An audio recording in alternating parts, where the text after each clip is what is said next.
好，我们刚刚讲到了双普会，普京加上川普见面了，历史性的画面。来，川普这次说呢，有取得了一些重大的进展，但是如同事前所言，没有达成任何的协议。那大家呢，就是讲啊，你来我往啊，都讲得很好啊。讲多久？3个多小时。而且你知道他中间有换场，本来是2个人讲，后来呢变成了6个人讲。那不管怎么说，确实有发了一个简短的记者会。那双方都觉得说有啦，有进展啦，只是下次还要不要见？因为川普开会之前告诉大家，这是第1次嘛，会有下一次嘛。普京很客套讲说，好啦，来。莫斯科见吧。2个人其实见面的时候，我们刚刚广告时候在讨论，举手投足，哎呀，都是戏，直接看画面吧。这2个人呢是2架飞机先开到停机坪，然后呢，川普先下飞机之后，你就看到普京下飞机，有红地毯，因为是在阿拉斯加嘛，哈，美国的土地上面。那普京一走出来之后呢，2个人是握手，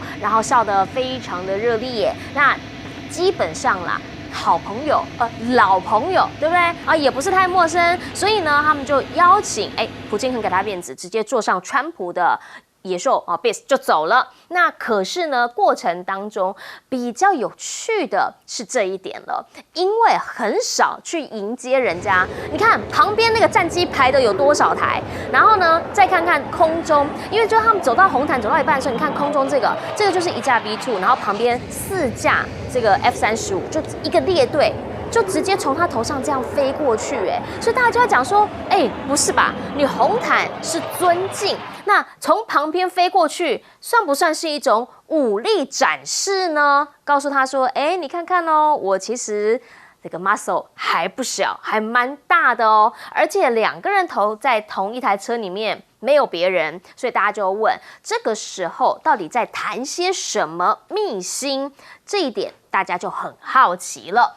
其实呢，这一次普京搭飞机真的只来参加这一场，然后之后就回莫斯科去了。那川普的前官员就直接讲了，说这一场呢，真的就叫做给川普面子啦。川普没有输，但他认为普京其实是明显赢了，因为你看看嘛，最后的结论就是他们没有达成任何的协议，但大家都讲说啊，好来好去，有长足的有重大的进展。可是最重大的进展是什么？是俄罗斯先前一直被制裁，现在终于敲门之外，我还跟你握手，我还坐上你的车，我还跟你谈了3个多小时，这算不算是普京的一大胜利呢？川普现在认为他自己很棒哦，他又给他自己10分最高分。这场会议呢，他说就是最高分，睽违7年，2个人再次就是美俄双国的这个领袖再一次的同台讲了3个小时，但是呢，现场因为很难得看到这样历史画面，所以呢，媒体就你来我往这样子七嘴八舌的问，普京有一个小动作引起大家注意。Mr. Putin, will you agree to a ceasefire? Mr. Putin, will you commit to not killing any more civilians? Thank you, press. Come on, guys. Thank you, press. Mr. President, Thank you, press. President Putin, why should President Trump trust your word now? 好，他这个双手这样子要跟媒体回话，感觉是要讲大声一点，但是我们真的还是没有听清楚他在讲什么。这一次的这个记者会当中呢，其实你可以看得出来，有给媒体拍，好，可问题是呢，真正的重头戏可能是在这一场啊，也就是呢所谓的3对3，这个呢是川普跟卢比欧还有。这个他自己的特使，就是先前呢，终于好几次的去敲普京的门，然后把这场面会敲出来的这一位中东特使，他们3个人一组。那至于俄罗斯这边呢，则是普京，然后呢，还有他的这个他们拉夫罗夫外交部长，以及呢他的总统助理3个人。一组，所以呢，在这一个组合里面，有人就说啦，看到卢比欧会不会心里面呢感觉就比较稳当一点点，特别是先前很担心的那些欧洲，原因是因为呢，他对俄罗斯来讲，相对的鹰派一些，或比例上面调的比较稳一点点。甚或呢，也有分析在讲说，不是1对1比较好啦，因为1对1的时候，他们真的很怕川普会不会就被普京给愚弄了呢？普京现在呢，他们说同意什么？保障乌克兰的安全，好，但是呢，也希望能够达成共同的协议来为这个和平的目标迈进。川普他出发前就讲了，他不会替乌克兰谈判，之后下一场就是要他们自己坐上谈判桌谈。但是呢，普京已经喊话了，讲说呢，我们现在谈了一些东西可以，那之后再谈也可以，但是欧洲啊，其他的要有建设性哦，哈，你不要想要搞东搞西，搞任何障碍，不要挑衅或幕后操作，不然这一些善意会完全的被破坏。目前呐，欧洲的官员在这场会面当中，当然是很焦虑哈，因为自己不在那个会面里面，担心被卖掉。更焦虑的是泽伦斯基，他在等电话，等川普告诉他说今天到底谈的怎么样。但是他自己也说是时候要结束战争的，只是他担心普京要的不是和平，而是控制乌克兰。到底有没有真的把乌克兰给卖了？但他后来呢，就看到这一段话有一个弦外之意这个是川普他所讲的，说普京其实大致有同意要停战、要终战，但有一个条件，这个条件是什么？是关于乌克兰让步，使俄罗斯取得先前未控制的土地，以及美国可能对乌克兰提供的安全保证。他说这些普京都有同意咯，所以接下来球要给泽伦斯基了。但这真的就是这样吗？还是有什么样的内情内幕？对于泽伦斯基来讲，这个好像也很难答应哎。请教一下彬哥，你会怎么样来看这两个人的见面？现在说是取得重大进展，谈了3小时，讲了2次。其实一开始这个会敲定，大家都知道，那个普丁赢定，那不会达成协议也是大家都很清楚的，因为乌克兰根本没来嘛，泽伦斯基没来嘛，所以你要怎么达成协议？总不能就直接像以前雅尔达密约一样，直接就把它卖掉了。这个以现在的时空环境也很难嘛。所以他跟川普谈得越愉快，那我看泽伦斯基的就抖得越厉害，就是这样子啊。这没办法的事情啊。那当然，川普也是精心设计了，就故意在这个普丁来的时候，让他飞机从他上面飞过。你一方面可以说是对他一种接待，那一种礼仪。那另外一方面也可以说，这就是一种秀 muscle。但是，普丁显然是老神在在，我觉得他早就预知这一切，所以他也不太在乎。普丁是人家不是简单人物，他见过大风大浪，所以你要叫我乘车，我就上，没关系，我就上去。有人认为说这是表示对川普的信任，当然这一方面是这样，另外一方面其实也表示了他成竹在胸啊，我根本不怕对不对？来都来了嘛。怕什么？对不对？有什么好怕的？他就上了，表示普丁对自己也是信心满满。是对，所以我觉得这一仗普丁绝对不会输。但波顿讲的也没错，川普也没输那川普输什么？我没什么好输的，这关我什么事？因为川普现在念之在之的是怎么样拿到他的诺贝尔和平奖，对不对？据说他一直打电话去骚扰挪威人，想要得到这诺贝尔和平奖，所以他有没有进展？是有的因为普丁把他的需求告诉了川普嘛，那川普显然也没有否决过什么东西啊，好像大致上对普丁的要求是接受了，所以他才会开完会之后讲出这句话。那接下来就是你要泽伦斯基，你要同意啊，对，要让俄罗斯取得他以前没有控制的领土哦，对你讲的这么明白了，对，那请问一下泽伦斯基怎么办？因为显然美国总统都这样说了。你如果不接受，那就不给美国面子嘛。那你不给美国面子，以后这些援助啊相关东西可能就都没有了。那欧洲这些国家显然能够帮你的也很有限哦。那请问一下，你怎么撑下去？那可是你接受这个，连俄罗斯还没有占领的土地，你都要给他这是奇耻大辱哎！请问一下，泽连斯基不会被以叛国被起诉，甚至被抓起来吗？所以我觉得现在最大的问题就在泽连斯基身上。他恐怕进也不得，退也不能。对，他接下来要好好思考该怎么办。是，请教有明老师。John Bolton 说，普丁赢了，川普没输。普丁是真的赢了，川普设了一个舞台，他来，全世界媒体关注到他，而且说句实在话，主场优势在普丁这边，不是在美国的阿拉斯加的空军基地吗？不是，这一次整个会议的主场其实是俄乌战争，而俄乌战场上面，俄军是占优势，所以他有主场优势，因为他决定要不要停火，要怎么停火，完全条件由他来定。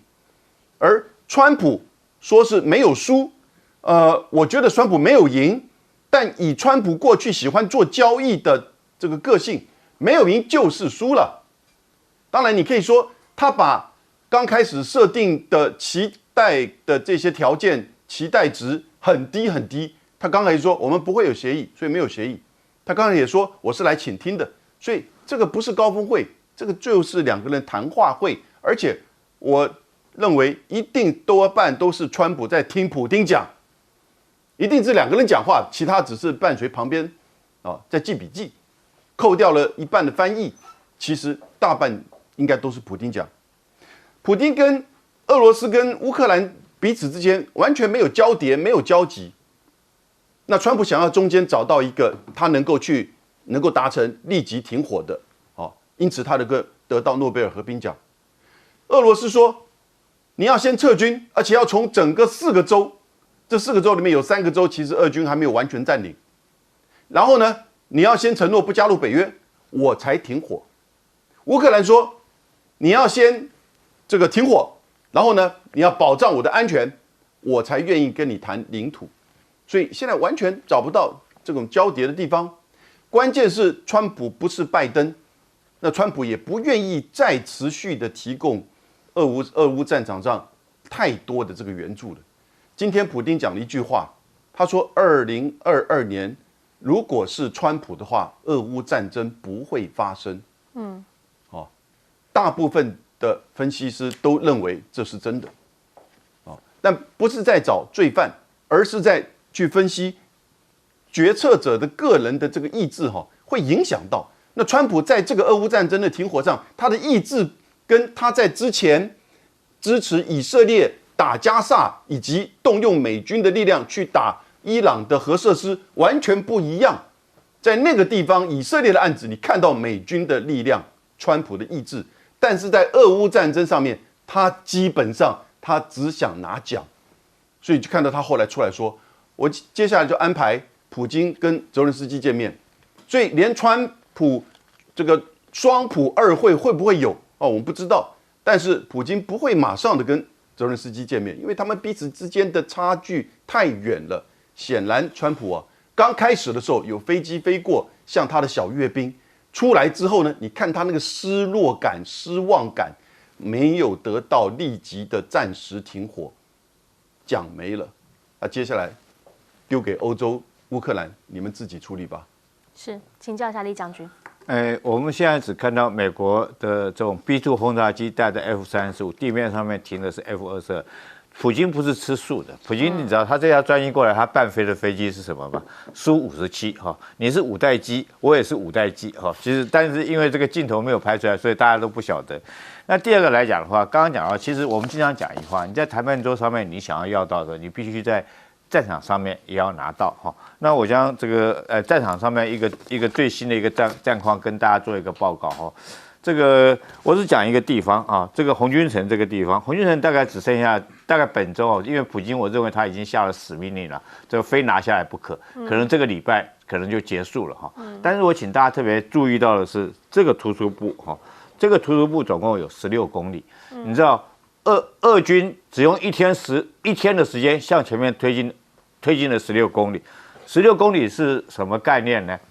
这个当过兵的哈，如果说当过兵都知道，尤其是在步枪受过训的，有一句话叫做这个走不完的先锋路，攻不完的714哈。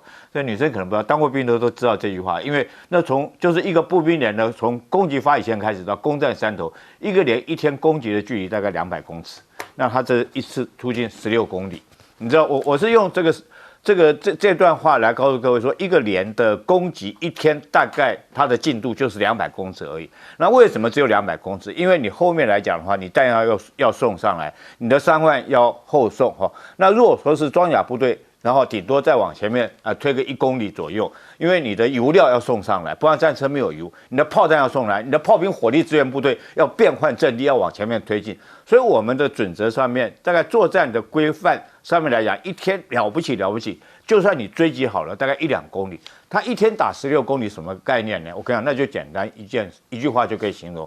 乌克兰现在就叫做兵败如山倒，就是丢了枪就跑了。那你才有可能俄军一口气追16公里嘛。那后续来讲，如果战场状况是这样，难怪到最后的时候，好，你看到那个镜头就知道，川普跟普京两个人开记者会的时候，谁先发言的？我跟各位讲哈，是普京先发言。普京讲了多少时间？8分30秒。那川普讲了多少时间？川普后面又在发言了。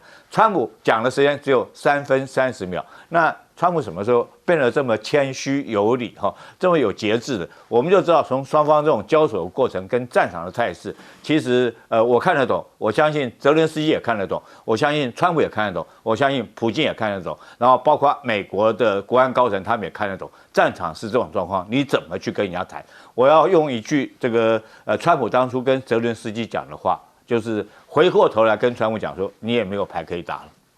我们先进广告哈，广告回来要看到的是，川普他现在还在哪里出牌呢？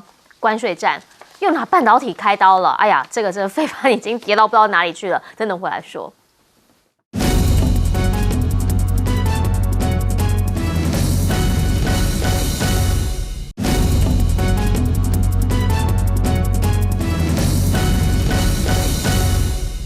川普又讲话了，这一段话，哎呦，马上就让费半直接跌了大概2%哈。为什么？原因是因为他说半导体他又要瞌睡了，而且呢，你看看川普大老板一出手就是没有那种10、20这种小东西，一出手就是我可能设定一个税率，也许是200%，也许是300%，哎，300%，开什么玩笑？费半马上就中错了，原因是因为你影响的会有非常非常多不同的产业，半导体现在很多都用半导体，那谁可以豁免呢？只有你在美国设厂企业可以获得豁免。好，这一些内容，他也认为啦，只要他是打关税，就是要保护美国的企业，所以他觉得啊，美国的关税现在就已经阻止了中国电动车的倾销啊，而且呢，那个黄仁勋NVIDIA 他们的晶片先进到他们多年都追不上。大家讲这句话的时候，我心想说，美国电动车现在有卖到中国电动车，现在有卖到美国市场里面吗？为什么他现在突然讲这一句话呢？但他可能不理解一件事情，就是当他在打半导体战的时候，其实人家也在打稀土战啊。现在已经打到什么程度？《金融时报》的讲法说呢，因为现在稀土嘛，这个出口有限制，那为了规避这个限制，据说啦，有很多的外企开始，他就干脆把生产线我就移到中国里面，因为在中国里面呢，你就没有这些稀土的限制了，是吗？而另一件事情呢，则是美国政府现在为了要救 Intel， 因为呢，晶片半导体它还是认为必须要有一个美国自己的公司在做的。好啦， Wall Street Journal 它是怎么样示警呢？他说，长期下来，其实它恐怕会反而损坏了原本这家公司以及这个企业该有的竞争力。那这一些内容，川普都不知道吗？还是川普其实他知道，但他认为他是在做对的事情呢？而目前大家都在问川普在地缘政治上面，因为呢一直看到他在搞关税啊，然后搞财经方面的，那地缘上面他到底有没有一些战略的思维？有人就问他了，譬如嘛，拉美，发现拉美现在向中国靠拢，结果呢，川普是怎么样？他是嘴硬倔强啦，他说不担心啊，他们爱干嘛就干嘛，因为我们的经济状况比世界上任何一个国家都好，他们根本就是望尘莫及。那如果是这样的话，不就是等于给了中方一个机会吗？不但是在南美洲这边，拉美跟中方好，现在中方其实他们需要经营的，因为关税战的关系地缘政治上面的关系，他们开始在经营东南亚了。来看到的是澜沧江跟湄公河的第10次外长合作会议，目前的王毅提了4个建议，里面包括了就是要创新发展啊，加强执法以及密切的人文合作等等。他特别强调了，这是一个新型的区域合作机制，那也希望啦这边可以有更多更具潜力的事。其实他现在出来做这件事情呢，某种层面上面也是在地域上头，因为总共6个国家，中国、辽国、缅甸、泰国、柬埔寨、越南，让这一个区块能够更加稳定一些些。而另一个部分呢，则是因为他们现在93要阅兵嘛，南华早报报道说，这一次的阅兵呢，其实在东南亚这边有多国领袖都会出席，包括了印尼、马来西亚、越南、柬埔寨、辽国、缅甸等等，预计啦出席或是派出的代表团级别都会比10年前来得更高。此时非彼时，现在的中方呢，因为在这个川普关税的助澜之下，可能连印度他都会跟他变好朋友了。来看看莫迪出招，现在要推动的是印度自给自足，要力抗美国关税。他强调就是要保护农民利益啦，哈，毕竟。他也是选票投出来的嘛，讲了一个2小时的演讲，里面完全不提美国，但大家觉得他就是在说美国。来听听他怎么说。तक न चला कि कौन से शस्त्रास्त्र है, ये कौन सा सामर्थ्य है जो पलक भर में उनको नष्ट कर रहा है। सोचिए, अगर हम आत्मनिर्भर होते न होते तो क्या ऑपरेशन सिंदूर इतनी त्वरित गति से हम कर पाते? 好，有没有一种魄力的感觉？哈，我上一道墙，我绝对不退。好，我一定会捍卫你们的利益。现在呢，这样子的一个关税所造成的不同地域政治，德国媒体是怎么说的？是造成5国联手抗衡川普，哪5国啊 ？BRICS 啊，金砖国家啊，这个集团第一次出现共同利益嘞。以前印度还没有这么样的和谐哦，现在共同对手就是川普，还有他的关税大棒。那所以呢，专家开始在跟川普讲了，你要小心，不要去一直激怒那个莫迪，激怒印度的后果，你就是逼着人家本来跟中方好像本来也没那么好，但他现在他就是愿意陆印联姻、中印联姻，很可能促成的人就是你川普啊。回过头来请教一下彬哥，您怎么样来看？好，半导体的风暴突然之间又讲了，而且这一次呢不是20，它是200、300，怎么看？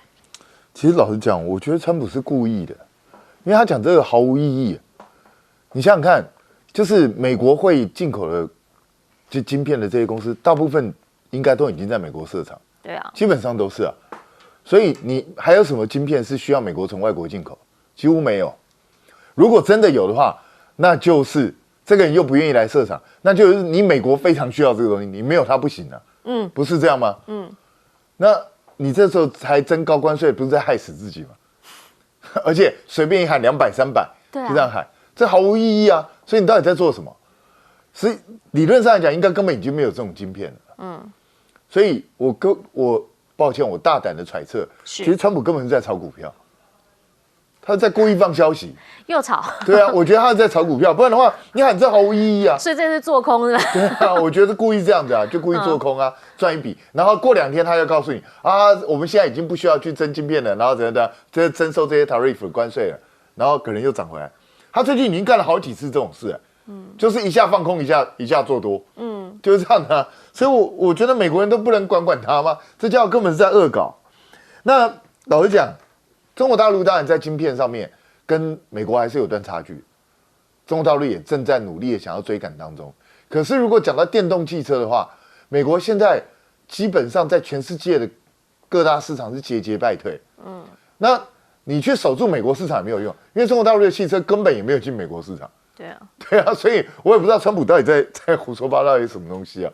你们根本就没有让中国大陆汽车进入啊，而且大陆的汽车也知道美国市场不是那么好啃的，所以他们也不打算进去。他现在想办法就是在全世界其他地方攻城略地。美国真正要去管的是你们的特斯拉在节节败退的时候，你们怎么样去把特斯拉重新扶起来？但是川普现在显然对这不感兴趣，为什么？因为马斯克跟他交恶，所以他大概也不在乎这件事。所以这是一件很奇怪的事情。那你说拉美这些国家向中国大陆靠拢，你不在乎？你真的不在乎吗？你的经济真的有像你讲的这么好吗？实际上，世界各大经济组织预测，美国今年的经济 GDP 就是1点多，就是这样的，这叫好吗？恐怕也不是很好吧。那你的关税接下来会对美国国内经济造成什么打击，这都还很难预料。所以我觉得美国的经济恐怕远不如川普自己想象中好。那至于莫迪，虽然他讲的跟真的一样，要振兴啊，要自己生产引擎啊，什么都要自己来，但是印度这样已经喊了好几十年了，从来没有成功过。所以我觉得未来成功的可能性大概也不会大吧。请教有明老师，川普在关税议题上啊，跟他在处理俄乌战争安全议题上，其实是截然差别，完全不同。因为关税是你自己美国的关税，美国的经济，美国人愿意增加物价，这个商品的价格去买进口的商品。那但是呢，其他国家它是要你美国市场，所以呢，你川普就觉得自己好像是高高在上，予取予求，随便他定145%、300%。那但是那是你美国的经济，可是安全议题呢，是别人的主权、别人的领土、别人的安全议题。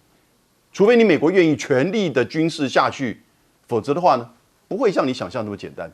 我们刚才那一段跟这一段刚好就比较俄乌战争跟关税议题很清楚。那现在你看到的是，因为川普2.0上来之后啊，其实讲句实在话，中美的G2体制全面展开。你看看关税谈判，真正的跟美国在做对等的关税谈判，只有一个国家。那就是中国，而且还美国被迫要拖延，而且还退让。然后呢，在整个经济秩序方面，全球减美已经开始出现了。你关税定那么高，我当然东西会卖得少，那我要怎么样去找到新市场？那就是中国市场。为什么？因为联合国的报告显示，到了2030年，中国的制造业将会占全球制造业45%，美国只有11%。然后呢，全球的电脑产业，中国现在已经超越美国的产值，到了2030将会是美国的8倍。2030距离现在只有5年呢，所以全球都知道，你要到亚洲，中国跟东南亚以及日本、韩国就结合这个市场，你要来这边，然后呢，也愿意到非洲、到中南美，因为经过了“一带一路”，全球南方的市场也开始崛起，中产阶级的人数增加。你看看东南亚，将近7亿人口，有40%是中产阶级。20年前我们认识的东南亚跟现在怎么会这么差别这么大？但东南亚哪一个国家壮大到像跟法国、这个德国或者是韩国一样？不是，而是整个中国的供应链完全变成亚洲供应链。这都是一个事实。那因此，川普上来，他的关税政策代表的孤立主义，他不再在乎是不是什么门罗主义啊，是不是别的国家，他就是你们自己的事情。我只要我自己经济能够再次伟大，但是要画一个问号：你的经济真能再次伟大吗？到最后啊，大概只有剩下美元的霸权，其实还是真正能够在不知道多少时间还能够维持美国在全世界的影响力了。是，我们请教一下厉将军。这个川普如果说要对这个半导体课征300%的关税，我觉得我们台湾来讲的话，整个这个新竹科学园区，包括台南科学园区，整个都要搬走了。这个所谓半导体不是很狭义的指台积电所制造的晶片而已，包括它上游的矽晶圆，包括到下游的封装，是整个一系列的产业链，包括中间的很多供应商。比如说是你要做到半导体来讲的话，你这员工穿的防尘衣算不算是半导体的行业？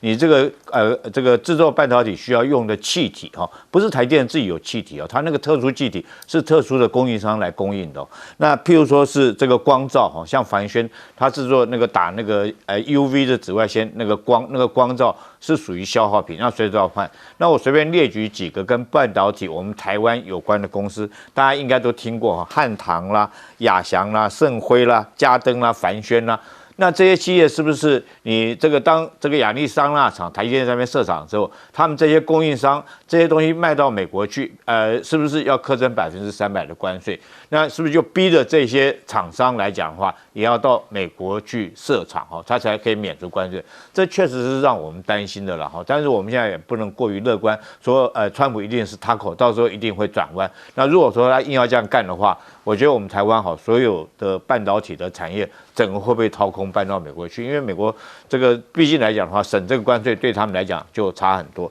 那之所以说是这个印度莫迪的这种动作，其实我觉得不只是这个金砖国家包括上合组织的这些国家，紧接着很快我们看到他在8月30号要在天津召开上合会议，那这个莫迪自己本身隔了7年从来没有去过大陆，因为2020年中印边界冲突，有了矛盾之后，他就没有再去中国大陆。那这次来讲，莫迪要亲自去参加上海会议，我觉得这对美国就是很重要的一个讯号。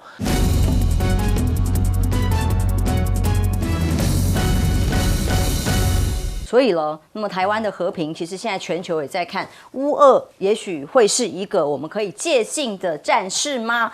当全球都在看普普会谈，果然没有泽伦斯基，就普京跟川普两个人见面了。很特别的是，这个川普居然是提早了半个小时抵达到机场，要去亲自迎接，在这个停机坪的红地毯上等着他。半小时一到，看起来这个非常快步哦，普京快步的走向他，两个人互动的像老朋友一样，非常的愉快。那其中还有4架F-22的战机在红地毯相伴。透过画面我们可以看一下，在这个走路过来的过程当中，从他下飞机开始哦，到步行走向了这个川普的身边，快步走向前，互相寒暄，那个气氛呢是看起来非常的友好，老朋友见面呐、这个当然是相隔了这个多年，终于。俄罗斯的领袖居然踏上了美国的领土，过去这个长期的对抗的情况看起来也不一样。其中呢，川普向军机敬礼的画面，普京还面露了一个不太好看的脸色吗？那同时，这个1架 B-2轰炸机跟4架的 F-35战机也在上空飞行。画面上好像当时还看到说，这个普京看上了天空，那川普也跟着他往上看，原来就是军机飞过去，两个人互相这到底是在给普京难看，我们的军机还是军礼的欢迎？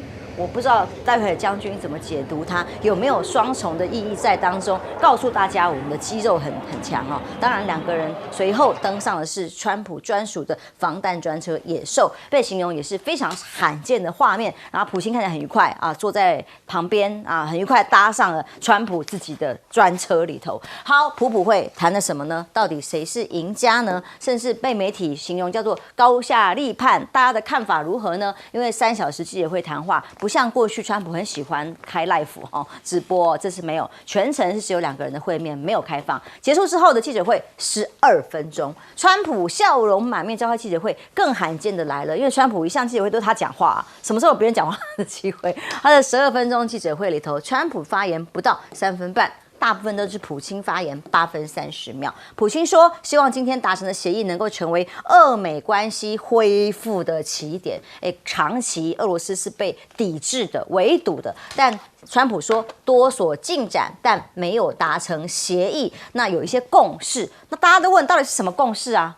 没有人知道，没有回答。但美俄的峰会焦点不止停火，看起来绝对只有经济，看起来是不是有共识的部分呢？因为普京自己去吗？不是，带了一团人，这一团人都是企业家，显然看懂了川普的商业本能啊，投资啊，钱啊，合作啊，才是川普会喜欢的焦点。果不其然，川普也在记者会上说，他做得很好，他带了很多商人一起来。所以路透社的分析，美国考虑甚至用俄罗斯的破冰船，我们不是也要参加这个计划吗？我们派人去看了，不是吗？阿拉斯加的天然气开发，美国考虑使用俄罗斯核动力破冰船支援阿拉斯加天然气出口。川普会传好消息吗？什么是好消息？普京说，如果川普2022年的时候当选总统的话，那么乌克兰就不会遭遇战火了。结果是拜登听得不开心，川普可开心了啊！尤其现场记者会疯狂问普京问题，看看他是用表情包回应，看看当时的画面。Press. Thank you, press. Thank you, press. Thank you, press. Thank you, press. Let's go. Thank you, press. Thank you, press. Thank you, press. Let's go. Come on, guys. Come on. 应该不是听不懂，而是只是想不想回答，表情非常的丰富哦。不管是对记者的表情，还说你们该走了前一段在机场还听到记者对他喊话，问他要支持停战协定吗？他就比比耳朵。假装听不懂，这也是他的高招。但是川普说俄乌战争没有达成协议，跟普京约定下次莫斯科见。因为这个记者会的最后听到普京对他公开讲了一句英文，很少听到。他英文说就是下一次must be， 就下一次要在莫斯科见的嘛。那显然乌克兰呢角色是什么？继续边缘化吗？不是说泽连斯基有机会参加吗？川普特别虽然强调说我不会替乌克兰谈判，决定怎么样也要乌克兰人自己来决定，但是呢，川普会被边缘化。泽连斯基在国内却引起了反弹吗？说丧权辱国，别人决定自己的命运吗？那其中有个最新的消息，刚好在这个时候传出来，说美国的国际开发就 USAID 啦的调查报告说，内部监察过去长期给了很多乌克兰的武器，其中很重要的是叫做5175部的星链卫星网络哦，这个是由马斯克这里提供的。这些星链网络呢，可以加以各种的空中追击卫星的合作，这是非常重要的。结果最近却被近半数的运作被发现出现在俄罗斯全面或部分占领的乌克兰土地上，所以超过将近一半呢，有那么多的这些星链的追踪器的相关设备都被俄罗斯人拿走了吗？那有没有追踪呢？那当然，这个报告对于这个相关单位没有办法掌握送过去的军品啊，或者是连这样星链设备啊，被俄罗斯掌握，非常的感到忧虑跟担心。但是真的时空环境哪里能想象？现在像帅将军这两个领袖可是手牵手好得很，有在关心这个设备送到哪里去了吗？首先我们讲这个场面，美国人是礼遇做的十足啊，真的。通常接机的通常都是外交部的副部长或次长就够了，川普还提前到，站在红毯那边等，这就把这个做足了这个尊重的意思。但是呢，观众有没有想很滑稽啊？这个机场这么大，非要再跑到旁边摆战斗机嘛？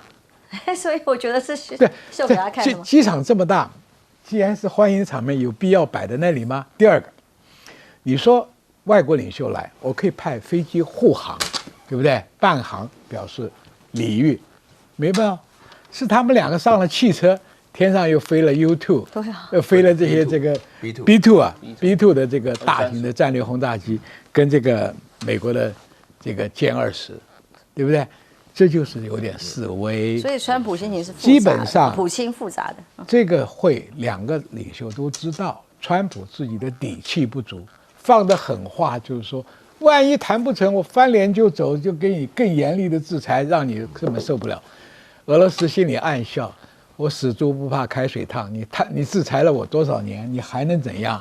所以战场上的进展才是普丁的底气，你知道吧？所以很早以前，川普也心里有数，谈不出结果的，只能讲我们有个共识，什么这个共识啊，我也可以讲，我们迟早是要停战的，对啊，但是问题什么时候停，什么方式停，什么条件下停，这还有的谈嘛？那这个共识等于是没有共识嘛？哪有打100年的仗呢？对不对？所以这个问题啊，绝对没有共识，所以出来没有什么联合公报，那就是后面继续谈。普丁也很厉害啊，你的底气是拿武器，对不对？我的底气是带了商人来，真的要不要做生意啊？做生意的意思就是说，你要解除制裁，我们才有生意做嘛。这也是普丁对美国的要求啊。至于对乌克兰的东西，早就有清单了嘛。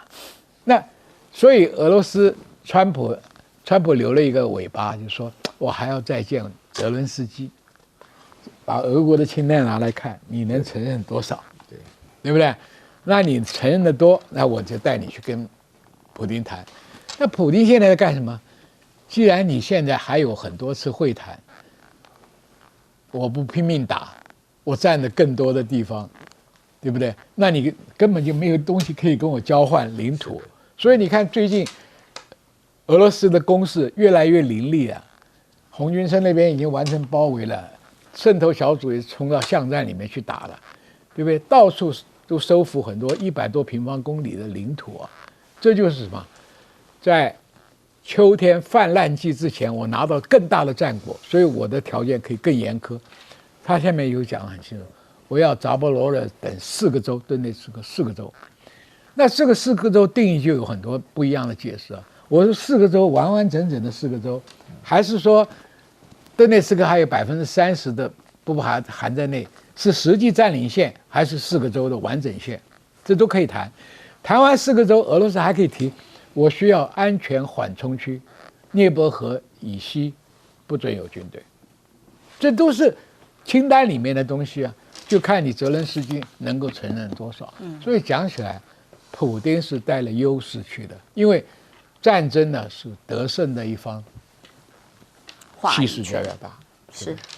好，最新的插播消息是，俄罗斯在发布视频，最新视频说，他在结束美国的阿拉斯加访问返航的过程当中呢，是有专机是由美国空军 F-22的战机护航，还特别把这个画面给公布出来。我看美国保护我回家啊，对，我觉得这里头的话呢，我同意将军那个讲法，这个普丁真的是这个受到礼遇啊，简直是超乎想象啊，真的超想象，因为，这里边的话呢，就是事前的话呢，川普还在吹牛，我2分钟就知道能不能达成协议。后来害得我今天早上3点半起来看电视的时候，发觉完全没有协议。我一看完以后，妈昏了半截，我是马上就睡觉。过程也没有开放，没有任何的协议啊。但是我后来看到他们这个开会的时候讨论，后面叫 pursuing peace 加上 ing 啊，他们就是我们朝向和平之路来发展。那就是说是这个完全是一场秀，是一个双簧秀。但是有3件事情的话呢，川普是给足了普丁面子。首先在阿拉斯加就是个大面子，大家知道从这个1864年开始啊，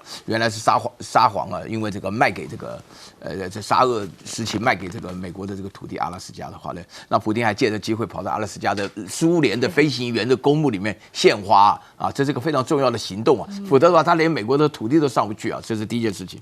第二件事情啊，川普大家都大嘴巴爱讲话，对不对？大家有没有看到啊？普丁先讲8分钟半，川普才讲3分钟半，哇，这开玩笑啊！普丁讲了一大堆，而且的话，很多记者都没有准备，记者都没有。后来一听到讲话开口的人，居然是普丁，才赶快把耳机戴上去啊！大概已经错过了30秒钟了啊！普丁在那边讲，接下来讲下去来啊，来要做什么的。然后第3件事情的话呢，普丁最后讲说 next time in Moscow， 哇，川普讲说啊，这个太有趣了啊！我跟你讲啊，叫俄罗斯的这个总统讲英文，这个太重要了，俄罗斯人多骄傲啊，对不对？都大斯拉夫主义的代表，所以说这件事情的话呢，啊，讲起来的话呢，他们之所以没有达成协议的主要目标，大家可以看得出来，这一场他们之间的个高峰会当中的话呢，就是有2个不该缺席的人就缺席了，一个是欧盟，另外一个就是乌克兰的泽连斯基，对不对？那就照理说这个气氛不应该这么好，所有的记者都想办法要侮辱这个普丁的同志，普丁理都不理，跟他讲说你们根本不问。这个2个共同开了一个记者会，非常有趣的一件现象就是讲完了以后，记者一片哗然，突然结束了，完全没有让大家有发问的机会。然后呢，他们就会说呢，这个川普也不会讲说2分钟知不知道决定，但是以他们这个气氛来讲的话呢，就完全把战争的气氛转到做生意的气氛上了。我不知道大家有没有注意到，这一次的话呢，整个俄罗斯派出去的代表啊。基本上的话呢，好像没有带什么，大部分都是没有带军方人员的，大部分都带是这个善后的人员了，做生意的人员啊。因为呢，我说句良心话啊，这个俄罗斯非常聪明啊，因为这个川普本身他知道他自己如果不敢打仗，那就不要再谈。那么他把军方的人员都留在俄罗斯内，继续攻击，打得非常激烈。而且大家也可以看得出来，在这里头当中的话，目前为止，那乌克兰能够撑多久是一个很大的问题。但是有一点的话，他们下一次在讨论的时候，那么普丁手上的筹码是越来越多的。吴老师，当然在美国本土有很多的抗议是支持乌克兰的。那记者当时我看很多人发问提问都是说你要不要停止杀戮平民，但显然普京是就没有理他们啊，没有对待他用什么回应啊。但显然乌克兰现在才是最糟糕处境的一刻。其实我没有像魏老师3点半爬起来，我是起床之后看重播了哈。我觉得观众朋友还是要仔细看他的一些用字跟用词，我觉得非常有趣。普丁先讲，他照稿念，好，讲了8分钟，他先从阿拉斯加的地理意义跟他的历史讲起，又讲起了美苏以前打过2战的情谊。最重要呢，他说我们要谈和平，必须要从乌克兰这次战争的基本发生原因讲起。简单讲就是纳粹化，还有你在乌东做的事情，逼我要下手。所以要解决战争，要维持和平，我们要先找战争的起因。领土仇恨联盟，这些都是影响乌俄战争发生的原因啊。普丁就是要归根究底把这原因解除嘛。好，你没有解除，他是不会停的。最后呢，普丁又讲了，我们有达成某些协议。普丁讲了，我们达成某些协议哦，而这些一开始是刚开始的协议，我们要往后推进。最后他又讲了，川普很厉害，他说他在任的时候不会有战争，这是普丁讲的。川普呢，3分钟他不看稿，全部是自己讲哈的题材啊。他说呢，我要叫 NATO 还有泽伦斯基，接下来我们来谈一谈，来合作。好，我还要打几通电话。最重要，他讲他一讲说 very productive meeting， 他讲这句话讲好几次，还讲了一个我们有一个 significant agreement， 非常显著的同意哦。这同意是什么？他没有讲。当然我猜测大概在贸易上面是多一点，好，当然领土上面也有可能，好，这两个可能是他们达成抓住了所谓的明确的，所以 significant agreement 是这个东西。那如果我们回来看普丁这次打的主意是什么？普丁他带了那么多贸易团队来，他最主要想要用贸易把川普拉到这边来，让川普充分的中立化，你不要再支持乌克兰，让美国在这件事情可以立刻抽手，好，不要在这个战场上你扮演太多的角色。所以我觉得那个 significant agreement 可能是美苏之间的一些贸易的合作。好，再来，那川普要什么？川普其实就是我要你们赶快停战，我可以跟选民好交代。他没有耐心。最后的就是我们刚才讲到的，那乌克兰呢？那欧盟呢？乌克兰跟欧盟在这次双普会之前发布了一个声明，他说不管你们两个人达成什么协议，我们有5点声明，非常重要，请注意我们的，其中包括任何的谈判，请以现在的战线为起点。还有呢，比方说你们答应的所有事情，我们乌克兰跟欧盟要什么？要同意啊！你们不能私下搓汤圆把我们搓掉。光这几点，我觉得接下来川普怎么样把他们的 agreement 带去跟所谓的 NATO 还有泽伦斯基讨论，这就是一个很大的问号。所以我就讲了，战争发生开始打仗可以啊，问题是你怎么善后非常难。所以我们要研究战争发生原因是非常小心的。这点是我觉得乌俄战争3年前大家应该好好的去研读。因为我看外媒都在分析所谓 agreement， 都在讨论到底要割让多少土地给俄罗斯了，这个给那个不给，不知道怎么样。但显然那个川普说，给一点算什么？要不是我，乌克兰整个川普都要俄罗斯都要把它占领下来了，有没有？这真的是川普的豪言壮语，不止一个啦。因为大家都被搞得睡不好觉了哈，像这个半导体产业一定又因为这段话睡不好。川普突然又扬言说要对于半导体关税的部分科到200吗？300吗？我要设定的也可能是300呀！就是这样在玩大家。所以各样的产业到底会像前一波所讲的，可能是个如果可以在美国投资就可以免关税的各种做法。总之，他强调就是先低后高，反正他相信所有的企业都必须到美国去设厂，而其中下个礼拜要对国外要输美的钢铁科税来做公布，2周下周就要公布半导体的税率，还有232条款。台湾的企业家很多企业也在等这个消息，到底命运如何？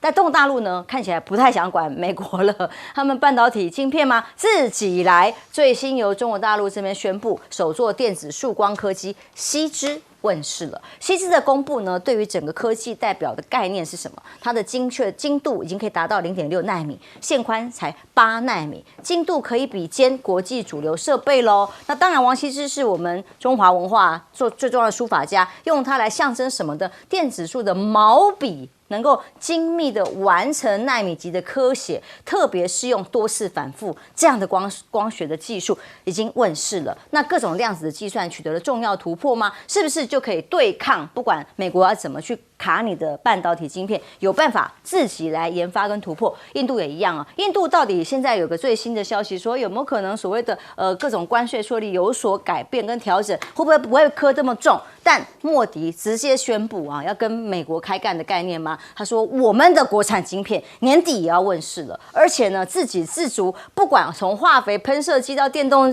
车到电池，全面都要国产化，要保护农民的利益。反正不管美国有的，我们也都有，我们不用靠美国的概念。那莫迪誓言印度制造，还有他们的执政党还发了这样的一个漫画我们大家很想流行这种漫画。哇，好强大的身躯，挡住了石头刀剑。那刀剑可能是美国媒体的关税，各种的匕首打击，但保护着前面安安心心悠悠哉哉的农民。真的有这么神吗？我不知道啦。但在印度，抵制美国产品的呼声，民间正在越来越强烈，包括了烧美国国旗啦，烧川普肖像啦，印度人举行小规模聚会啦，农民的这种行动是非常的激烈的。而其实，在川普关税底下各种前印度国家的倡议委员会等等都说，现在要马上想办法跟中国大陆恢复关系，有没有机会？不不知道。但中印直航已经恢复，会重启中断5年的边境贸易吗？大家正在观察。而川普批评，所谓的关税底下呢，印度被迫重启俄印中的论坛呢，也成为大家的关注焦点。印度是不是被迫不得不找到别的路，或者是美国这里真的有可能松绑？现在还在观察。而港媒报道，中国影响力攀升，东南亚多国高层领导人预计都要出席阅兵的仪式。这个来自的国家，东南亚看是史上蛮大家的高度关注的国家，包括了印尼、马来西亚、越南、柬埔寨等等，都有国家的代表团及甚至不比10年前低的状态，要来参与这一天的阅兵。将军，这个问题不就是中国大陆搞一个场面，万邦来朝嘛，就唐朝的嘛，对不对？那么多国家来，那代表他国力强大嘛。第二个问题，我觉得我还是关心台湾的问题啊。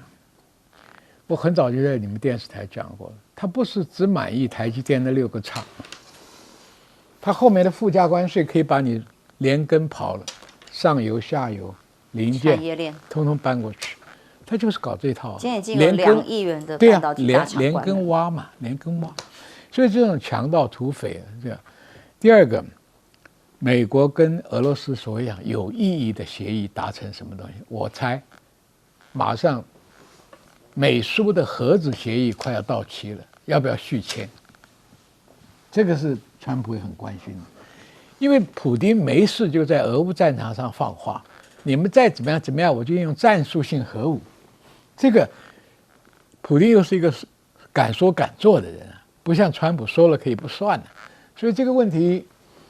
核子大国就怕一旦爆发核子战争，所以这个可能在后面的谈判中间会签署。至于俄乌的协定啊，那还有得谈呢。所以一开始，普丁就心里有数，所以呢，战场上就拼命加码。我不让你有任何一个地方可以跟我交换，对不对？那今天这4个州是不是全部要拿？这个都是在后续谈判里面。但我认为这个谈不出太大的结果，要很拖。那我认为最好的观察点呢，不是今天早上3点钟，因为今年的秋天到冬天，因为秋天开始泥浆期开始了，俄罗斯想要在顿内茨克向北再去拓展土地那个平原的话，泥浆期还是一个障碍，知道吧？所以他一定要趁川普现在打谈的时候，他加码在军事上。可以获得更多的乌克兰的领土，所以也不像外面讲的，就是说，俄国拿了泥土，川普拿了商业利益，乌克兰只拿到败亡的耻辱。这里面最奇怪的是，欧盟讲的那5点协议根本就达不成，因为欧盟到现在只有德国在那跳上跳下，要给5亿美金给乌克兰，但是你想，欧盟要联合出兵。德国算是很大的一个国家，只有8万现役部队。欧盟能不能组成一个军队跟俄罗斯对干？组不起来，只能在军火工厂上加班，能够制造一点军品。就算你稀土在乌克兰能挖出来，发展一点军工业，那也是10年以后的事情。所以欧盟喊了5点，其实一点底气都没有。你看。西班牙、意大利有其实附和他的吗？没有，连法国都没有附和。以前喊欧盟联军喊得最凶的是法国，现在有没有表态？那对乌克兰只是一个非常虚弱的支持。德国人给5亿，5亿能干什么？这个战场上，整个红军村3面包围不说，他的参谋总长，乌克兰参谋总长说：“我已经把最精锐的几个旅都投进去了。”都伤亡的差不多，防线没有办法建立。什么叫不能建？到处都是漏洞。所以俄罗斯最喜欢搞什么？穿插、分隔、包围、歼灭。所以这个战争，我认为在后面这2个月就会有更大的一个结果。好，因为当然在川普的部分关税，我们还在关注。最新他宣布2级关税呢，跟中国的部分会 pending， 就是先延后。那跟印度呢有但书，也有可能有机会解除。拭目以待，继续观察。休息一下，马上回来。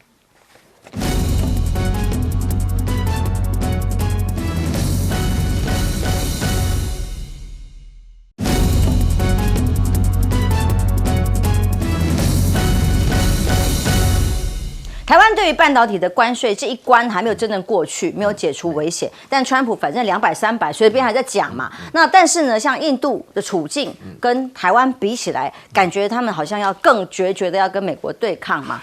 我跟你讲哈，每次上这个节目一谈到印度我就想笑，你知道啊？因为印度整个反应啊，就极度的这个戏剧化啊。印度的话呢，这个大概在2个礼拜以前呢，我们还觉得印度是美国最好的盟友啊，然后那个莫迪一到美国的时候呢，想尽把美国要做的事凭他自己的感觉啊，无论是上合会或是金砖峰会啊，印度都想办法捣乱的，要替美国做捣乱啊。他捣乱当然目的是为了要搞中国，才搞了没几天呢，突然川普连续3个大巴掌打下去。第一个25+25就50的关税啊，然后第二个的话呢，就是印度的话呢，就是这个川普直接公布啊，就5月7号的时候，印度丢了5架飞机啊，哇，那个莫迪简直是丢脸丢到极点了。莫迪为了这件事情就号称大胜，派出去到20多个国家宣传，放假10天，搞了半天被川普要讲。然后第3件事情的话呢，这个美国跟巴基斯坦的签约要挖石油，挖出来的石油要卖到印度，哇，3大羞辱。这个大家都知道，如果你了解印度跟巴基斯坦之间的冲突的话，就会发觉说川普对于印度打脸啪啪作响。那印度现在的话呢，一开始莫迪拖了大概10几个钟头都没办法回应，你知道太快了。后来的话呢，这几天呢，因为那个时候有很多印度人就在讲说我们该怎么办的时候呢，他们一个媒体人呢，这个阿纳布受到这个大陆有一个英文非常好的高斯凯教授 Victor Gao 然后呢 Victor Gao 的话就是拍了几个马屁就拍了马屁说印度是个大国啊，印度想办法对抗啊，印度应该是什么突然发觉找到方向了就开始了。但是我必须强调这个就是说明这个印度的制度跟大陆制度不能比我就讲2点就好。首先第一个的话呢，大家知道吗？2018年的5月份开始，川普第1任的时候就对大陆进行贸易战的时候，大陆本身被打个措手不及，里面的话也有涉及到很多农产品各方面的话。然后呢，这个 BBC 就讲了，在这么长的一段时间，大陆想出一个对策以后呢，就开始注意到，就是美国对于大陆的话呢，你绝对不能够抱有任何的侥幸心理这是第1点的问题。然后第2点的问题的话呢，就是说这个印度本身的话呢，要反对的时候，大家有没有注意到，中国跟美国之间的贸易战从来是口不出恶言的，都是不停的在讨论，不停的在协商，不停的在开会，先是到日内瓦，然后到伦敦，然后到斯德哥尔摩，这几个城市都是非常重要的城市在那边的话呢，谈不出结果。好了，今天我们早上看到一篇文章，就是说中国跟美国之间的贸易协商的过程当中已经找出来一个发展的层次。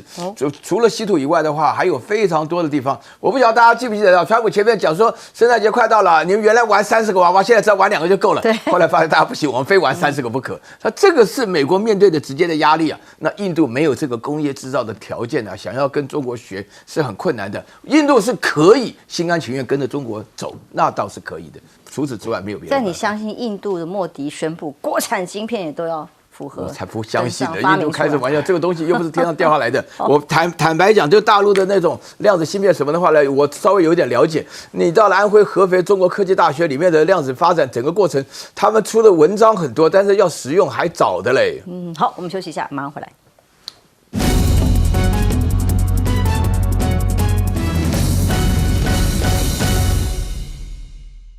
其实，如果在拜登时期拜登用这种所谓印太战略，把这种民主大邦结盟，感觉印度是可以使上力的。